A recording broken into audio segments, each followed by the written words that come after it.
মে মাসের আজ ১৬ তারিখ অথচ গত এপ্রিল মাসের বেতনই কিন্তু এখনো ইএফটিতে জমা হয়নি। ২০২৪ সালের ডিসেম্বর থেকে এমপিওভুক্ত বেসরকারি শিক্ষক-কর্মচারীদের স্কুল এবং কলেজের যারা কর্মরত আছেন, তাদের ইএফটিটা চালু হয়েছে।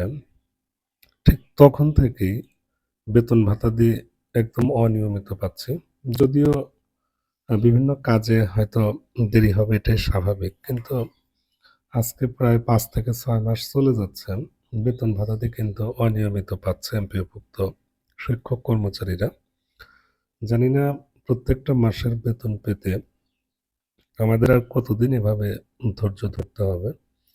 সো আমরা কর্তৃপক্ষের কাছে অনুরোধ করব, এই বেতন ভাতাদিগুলো যেন অবশ্যই যথাসময়ে দেওয়া হয়।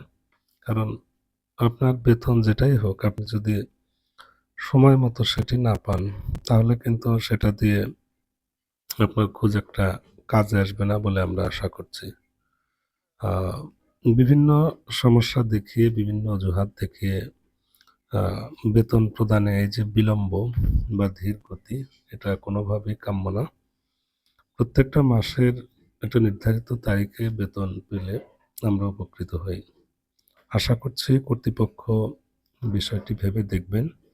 ইএফটিতে বেতন পাবো আমরা প্রতি মাসের ১ থেকে ২ তারিখের মধ্যে, অথচ পরবর্তী মাসের ১৬ তারিখ অতিবাহিত হলেও বেতন জমা হচ্ছে না। বিষয়টি নিয়ে আসলে আমরা প্রত্যেকেই চিন্তিত এবং রীতিমতো উদ্বিগ্ন।